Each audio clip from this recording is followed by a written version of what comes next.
Thank you, Mr. Speaker. I wanted to answer a question I get every day whenever I show up here. Gabe, where are you from? I am from Nigeria, and Nigeria has 3 big tribes, one of which is the Igbo. I am an Igbo man from Nigeria, and I am from a little town called Inauguration in Nigeria. Today I have some Igbo leaders up in the gallery. They're here to just see how we work and to hear me talk about Igbo, because I'm coming back in afternoon order to tell you something about the Igbo. Proud people, not arrogant, industrious, and fiercely independent. I yield, Mr. Chairman. Thank you. Oh, Mr. Speaker, that's a rookie mistake. Oh wow, this is absolutely beautiful. This is an Igbo man, a proud Igbo man, a proud but not arrogant Igbo man in the United States of America, flying the flag of the Igbo people. This is an Igbo man that is proud of his roots. This is an Igbo man that is showcasing the beauty of Igbo people all over the world from the United States of America. Let me tell you who this handsome Igbo young man is. His name is Gabe Okoye, as he told you. Gabe Okoye has been recently elected to the Georgia State House of Representatives.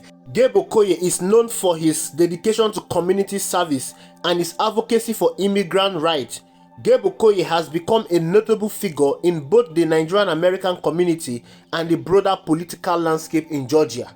Gabe Okoye was born in Nigeria. He migrated to the United States and eventually settled in Georgia, where he built a career as a civil engineer.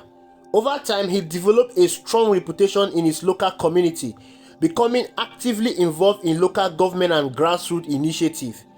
Gabe Okoye has served as the chairman of the Gwinnett County Democratic Party, where he worked on campaigns for diversity and inclusion, as well as advocated for the interests of underrepresented communities. He's an Igbo man that is flourishing in another man's land. He's an Igbo man that is accepted in another man's land. Gabe Okoye is an Igbo man that loves where he is. He's not being told to go back to his state and contest an election.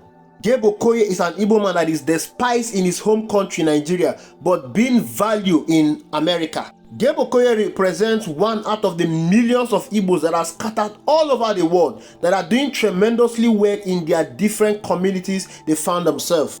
No matter what happened, you cannot take away the greatness in Igbo people.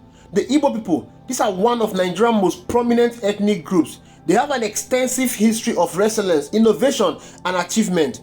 They are known for their entrepreneurial spirit, intellectual curiosity, and adaptability. The Igbo community is one of the largest communities in the whole world. They've spread across the globe, marking their presence in nearly every industry and excelling in fields as varied as politics, business, sports, academia, technology, and medicine. Isn't it rather unfortunate that while the Igbo in diaspora they flourish worldwide, but back home in Nigeria, the systemic issues such as tribalism, political exclusion, and ethnic prejudice have often limited the potentials of the Igbo people in this country. Gabe Okoye has become a symbol of Igbo resilience and ambition. Okoye's political success in the United States not only underscored the influence of the Igbo community abroad, but it also highlights their ability to foster community relations and positively impact policies. Despite the remarkable achievements of the Igbo people abroad, the Igbo people are facing significant challenges in Nigeria, where they are often marginalized due to tribalism, ethnic biases, and political exclusion. These issues have hindered the Igbo people from realizing their full potential within Nigeria and restricted their ability to contribute meaningfully to national development. Of course, you and I know that the Nigerian political landscape is often marred by lack of inclusivity, with policies that can restrict political and economic opportunities available to certain ethnic groups. The Igbo, as a result, frequently face barriers that limit their ability to participate in decision-making processes. Nigeria stands to benefit greatly by embracing the Igbo community in its development and policy-making process. Providing fair representation for the Igbo community in government will promote national unity and reduce ethnic tensions. Equal representation will not only empower Igbo leaders to participate in governance, but will also signal a commitment to fairness and diversity. The success of Igbo entrepreneurs both home and abroad can serve as a model for economic policy within Nigeria. If the government supports small businesses, particularly those led by young Igbo entrepreneurs, Nigeria would develop a robust, self-sustaining economy that benefits all its citizens. Incentivizing innovation and providing access to resources for new ventures will unleash untapped economic potential within the country. I have always stated that the reason why Nigeria is not progressing, it is because the Igbo people are being excluded from politics in this country. When you look at the political history of this country, the North has had sway to power for close to 40 years. Within this period of 40 years, they've produced the president, the head of state, and top politicians that have occupied the top echelon position in this country. They've had access to the juicy position in this country. Top federal government jobs are being reserved for people in the North. The reason why power is given to people is to change the life of the people for better. Power is gotten in order to transform the society for better. But however, Nigeria has retrogressed greatly. The reason is not far-fetched. It is because the people that have had sway to power over the years, they've not used it to better the lot of the life of people in this country. In other words, the northern part of the country has contributed greatly to the destruction of Nigeria. For instance, when President Muhammadu Buhari took over from Goodluck Ebele Jonathan, Nigeria was rated the third fastest growing economy in the world. In 8 years, President Muhammadu Buhari destroyed every legacy that Goodluck Ebele Jonathan was building for Nigeria. He destroyed the economy, he destroyed the security. Everything in this country was destroyed. President Muhammadu Buhari is a northerner.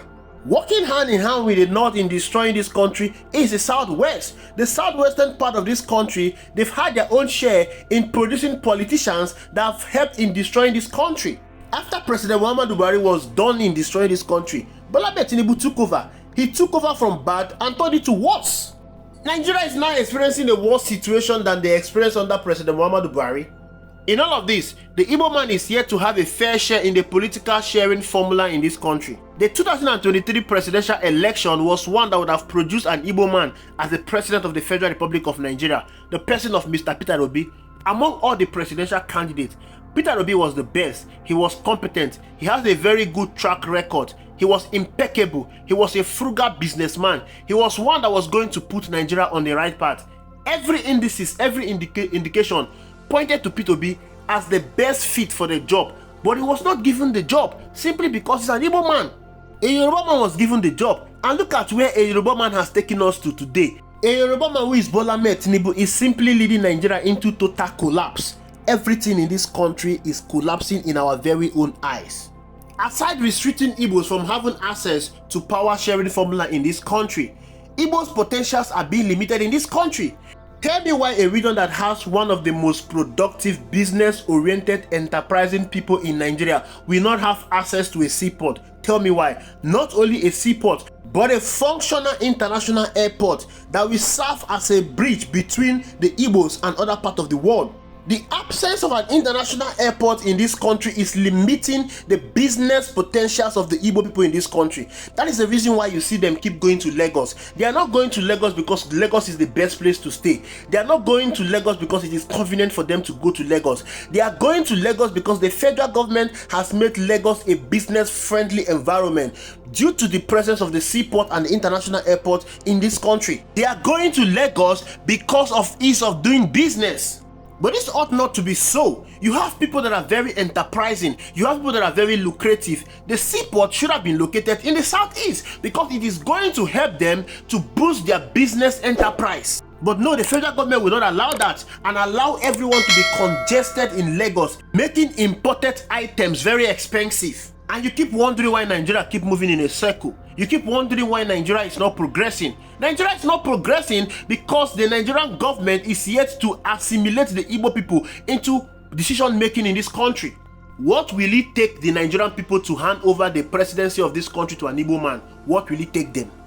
We know that leadership is not by tribe, but we can see what a northern man has done to the leadership position in this country. We have seen what they've done to the development in this country. We have seen how they've dragged this country backward. We have seen how a Yoruba man is dragging this country to the mud. We have seen how a Yoruba man is destroying the economic in this country. We have seen how a Yoruba man is causing too much pain, hardship, and suffering for the people in this country. We need to see what an Igbo man will do.